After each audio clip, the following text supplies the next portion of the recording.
Darmanin demande au préfet d'exercer une véritable police du séjour.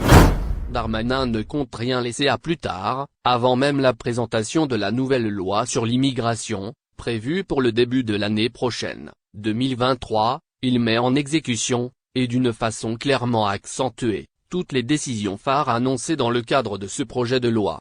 S'agissant des obligations de quitter le territoire français, OQTF, il veut une application pure et dure envers l'ensemble des étrangers concernés.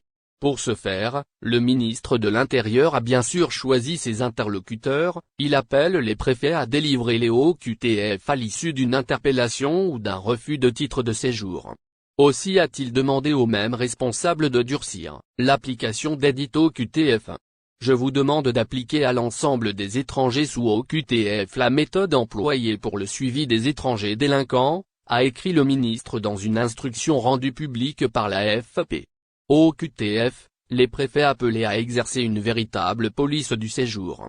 Outre ces décisions, Gérald Darmanin demande l'inscription systématique des personnes sous OQTF au fichier des personnes recherchées afin de comptabiliser tous les étrangers sous OQTF quittant le territoire national, ce qui n'est pas le cas aujourd'hui.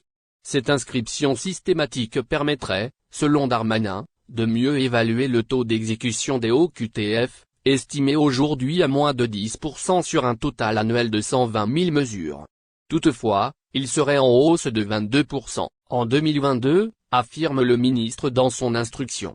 Dans le document en question, Gérald Darmanin demande également que les étrangers sous OQTF soient systématiquement assignés à résidence, à une adresse fiabilisée et non de complaisance, lorsqu'ils ne peuvent pas être placés en centre de rétention administrative. Il rappelle aussi sa volonté de rendre impossible la vie des personnes sous OQTF en s'assurant que ces dernières voient leurs droits sociaux suspendus. En termes très clairs, ne prêtant à aucune ambiguïté, le ministre français de l'Intérieur appelle les préfets à exercer une véritable police du